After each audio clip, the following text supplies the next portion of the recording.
Il est essentiel de comprendre que les blackouts ne sont pas uniquement une affaire de destruction massive. Il s'agit en fait d'un véritable nettoyage à tous les niveaux. Le prêtre égyptien décrit d'ailleurs assez bien le phénomène puisqu'il parle de peuples enfants pour décrire les populations qui survivent. Il insiste en effet sur l'absence de mémoire des survivants.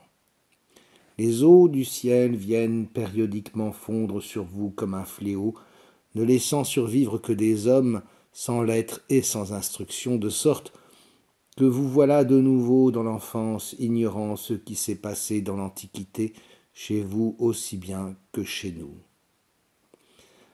À l'entendre, on pourrait croire que les eaux du ciel seraient en mesure de sélectionner ces victimes et de ne laisser survivre que des hommes sans lettres et sans instruction. Il n'en est rien, évidemment. Par-delà l'anéantissement des populations et des édifices, c'est l'esprit même de la civilisation humaine qui est à chaque fois frappé de plein fouet par les blackouts. Le prêtre l'explique bien. Lorsque les survivants se relèvent, ils sont devenus des ignares qui ont tout oublié de leur glorieux passé. De fait, un autre processus se joue à chaque fois lors de ces événements planétaires. En effet, comme dans la série Flash Forward, lors des blackouts, la fréquence vibratoire de la Terre connaît une violente accélération et l'atmosphère subit une forte décharge électromagnétique qui a pour effet d'effacer la mémoire des hommes, comme on efface la mémoire d'un disque dur en passant simplement un aimant dessus. Nombreux sont les exemples dans l'histoire de cités florissantes qui furent désertées du jour au lendemain sans avoir subi aucun dommage, comme si les habitants avaient été brutalement déshumanisés, abandonnant tout ce sur quoi leur vie était fondée. On pense par exemple à Machu Picchu et à d'autres cités d'Amérique du Sud et d'Asie. Les archéologues ont avancé des raisons écologiques pour l'expliquer. Cependant, la soudaineté de ces abandons fait apparaître la pauvreté de ces explications.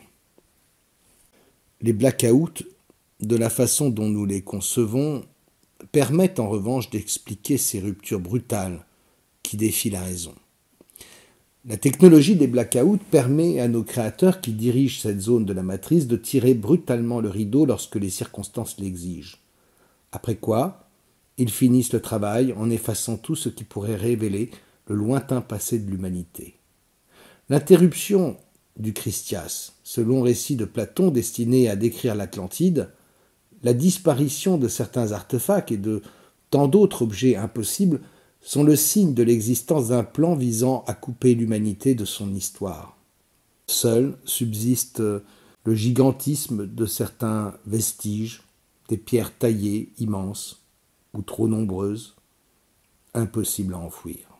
Ces pierres nous parlent de notre passé lointain, mais en dépit du mystère qu'elles représentent de par leur seule présence, c'est comme si l'humanité, sous le contrôle de la bile noire, ne voulait rien savoir. À moins que ces vestiges ne fassent partie du décor d'illusions bâti il n'y a pas si longtemps pour nous lancer sur de fausses pistes. Quelle que soit la réalité de ces pierres, au lendemain d'un blackout, l'humanité a tout perdu. Le virus humain doit tout réapprendre comme au sortir d'un coma. Par la force des choses, les survivants se regroupent et vivent en troupeaux, en tribus, et communiquent à l'aide d'un rudiment de langage. Le film La planète des singes, qui montre les humains vivant à l'état sauvage et ayant perdu l'usage de la parole, une variante de l'épisode de la Tour de Babel, illustre bien cette réalité post-blackout. On retrouve le même schéma avec le film Battlefield Earth. Les deux films nous renvoient du reste vers un blackout à venir. En effet, dans La planète des singes, on retrouve la statue de la liberté ensevelie sous le sable, et dans Battlefield Earth, on reconnaît les vestiges de la ville de Washington. Ces deux films nous révèlent qu'à chaque fois que l'humanité atteint un stade technologique avancé, la civilisation est anéantie par une catastrophe brutale qui fait non seulement des ravages à la surface de la Terre, mais qui atteint également les cerveaux et détruit les mémoires. Le prophète Isaïe nous confirme par ailleurs l'existence de ces blackouts de la bouche même du grand monarque, 65-17. Car je vais créer de nouveaux cieux et une nouvelle terre. On ne se rappellera plus les choses passées, elles ne reviendront plus à l'esprit. Comment décrire avec plus de détails le phénomène des blackouts et son impact sur les cerveaux? Observez bien la vie sur Terre. Vous conviendrez que nous sommes une anomalie, comme Sophocle le dit de l'homme, que l'humanité dominée par l'ego n'a rien à faire ici, que tout ce qui se rapporte à elle est en réalité contre nature. L'humanité ne s'adapte pas à son milieu, elle infiltre son environnement et le façonne à sa convenance. L'humanité ne s'améliore pas, elle perfectionne ses moyens de production et ses outils de destruction. L'ego agit sur l'animal humain tel un parasite qui prend le contrôle de son hôte et pilote son comportement. C'est pourquoi nous appelons l'humanité dominée par l'ego le virus humain. Or, contrairement à ce qui est indiqué dans la Bible, la principale raison d'être du virus humain n'est pas de cultiver le jardin de ses maîtres. Il existe une autre fonction plus secrète que les faux dieux se sont bien gardés de révéler aux hommes. J'ai déjà expliqué que l'humanité a été créée comme un élément essentiel du dispositif de déclenchement du blackout. La bile noire peut accueillir de nombreuses programmations. Conçue à la façon d'un récepteur pour capter toutes sortes d'influences extérieures, l'ego est également un émetteur. Pour remplir parfaitement sa fonction, il a été doté d'une faculté essentielle. Ses émotions entrent en interaction avec l'ADN. S'il en prend totalement le contrôle, il peut alors diriger le pouvoir créateur de l'ADN. Or, le ralentissement constaté de la Terre, en corrélation avec l'activité solaire qui apporte un afflux de rayonnement cosmique et le changement de fréquence que tout cela induit, notamment l'accélération du temps, engendre chez le virus humain l'activation de facultés qui étaient jusque-là en sommeil.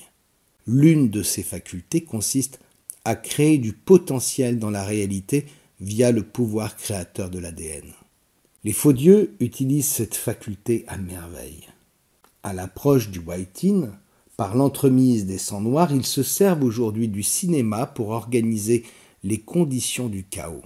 C'est ainsi que, maintenus dans une sorte de transe hypnotique, par les images animées toujours plus performantes que déversent nos écrans, nous assistons sans réagir à des événements planétaires toujours plus spectaculaires, comme si nous étions placés au cœur d'un film de science-fiction au rythme toujours plus intense.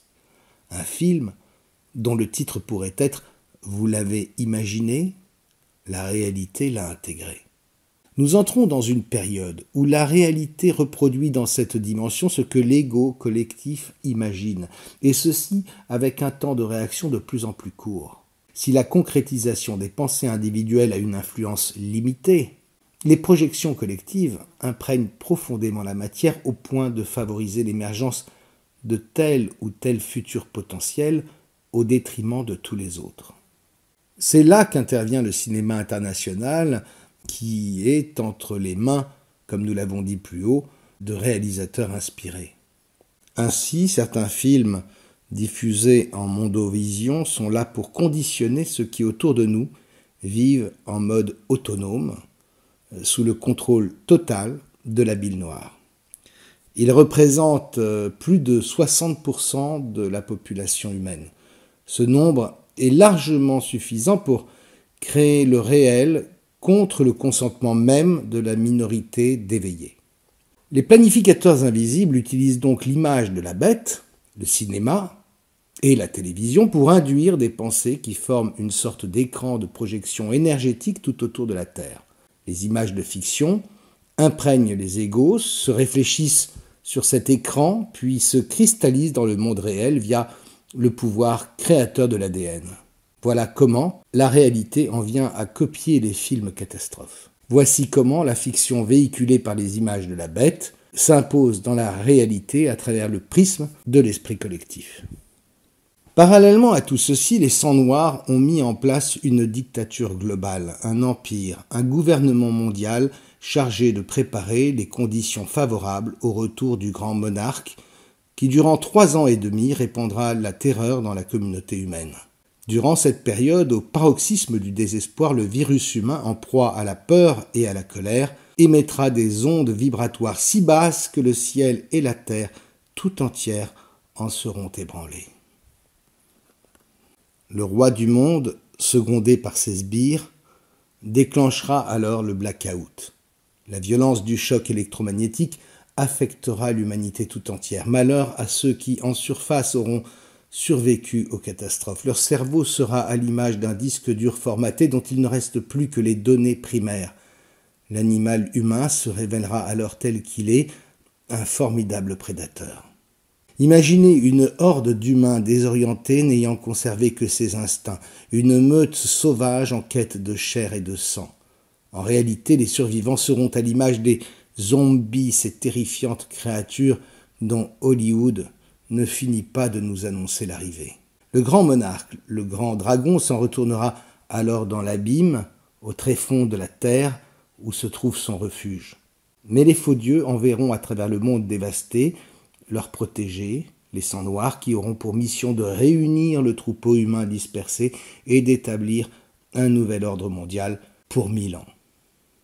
Toutes ces choses ont été littéralement annoncées dans l'Évangile, insidieusement distillées dans le texte par les scribes à la solde des sangs noirs. 2 Pierre 3, 1. Voici déjà, bien-aimés, la seconde lettre que je vous écris. Dans l'une et dans l'autre, je cherche à éveiller par des avertissements votre saine intelligence, afin que vous vous souveniez des choses annoncées d'avance par les saints prophètes et du commandement du Seigneur et Sauveur, enseigné par vos apôtres. Sachez avant tout que dans les derniers jours, il viendra des moqueurs avec leurs railleries, marchant selon leur propre convoitise, et disant « Où est la promesse de son avènement ?»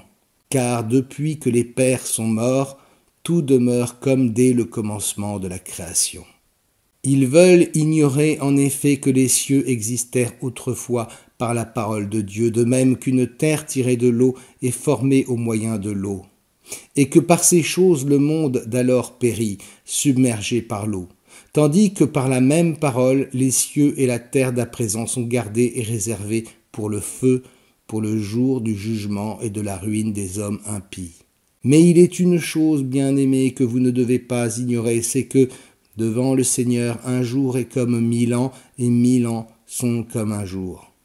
Jean, dans le livre des Révélations, l'Apocalypse, confirme lui aussi cette durée de 1000 ans, même s'il se trompe dans l'interprétation de sa vision. 21. Puis je vis descendre du ciel un ange qui avait la clé de l'abîme et une grande chaîne dans sa main. Il saisit le dragon, le serpent ancien, qui est le diable et Satan, et il le lia pour 1000 ans.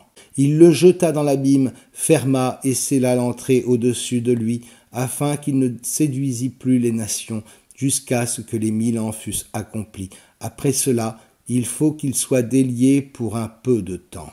La vision de Jean est exacte, cependant, contrairement à ce qu'il semble écrire. Les scribes ont-ils modifié le passage? Je n'en sais rien. En tout cas, ils n'assistent pas à la défaite du roi du monde, mais simplement à son retrait dans son refuge, d'où il ne ressortira que dans 1000 ans, le temps de déclencher le blackout suivant. Pour quelle autre raison, sinon, faudrait-il donc qu'il soit délié pour un peu de temps?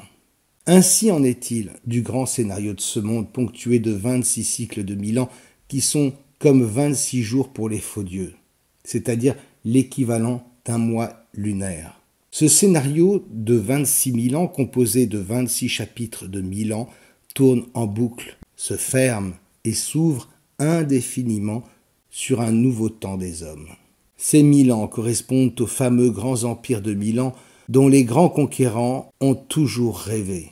Et ils étaient tous des sangs noirs, initiés au secret de la monade. Cette obsession des empires de 1000 ans ne relève pas d'un hasard, ni d'un fantasme, ni d'une lubie, mais correspond bien à une réalité. Jean 24, « Et je vis des trônes, et à ceux qui s'y assirent furent donnés le pouvoir de juger. » Les sangs noirs successifs à qui sont remis les clés du monde, cycle après cycle. Et je vis les âmes de ceux qui avaient été décapités à cause du témoignage de Jésus et à cause de la parole de Dieu, et de ceux qui n'avaient pas adoré la bête ni son image, et qui n'avaient pas reçu la marque sur leur front et sur leurs mains. Ils revinrent à la vie, et ils régnèrent avec Christ pendant 1000 ans. Ce passage a vraisemblablement été ajouté et trafiqué peut-être même. Il n'a en tout cas pas de sens à ce stade de notre étude. De fait, pourquoi le Christ, ayant vaincu Satan, accéderait-il à un pouvoir à durée limitée? Nous aurons l'occasion d'étudier cette question dans un prochain ouvrage, car il semble bien que ces 1000 ans du règne provisoire du Christ correspondent en fait à ce que l'humanité garde en souvenir comme l'âge d'or. Les scribes, à la solde des faux dieux, ont jugé bon d'ajouter ces lignes pour maintenir l'espoir des fidèles, sachant qu'une histoire doit toujours se finir par un happy end. Ce faisant, ils ont évoqué ici ce qu'est véritablement un âge d'or. Mais l'on peut constater que quel que soit l'âge en question, qu'il soit de fer ou d'or, les scribes ont toujours gardé l'échelle des 1000 ans étroitement liée au concept du vrai pouvoir.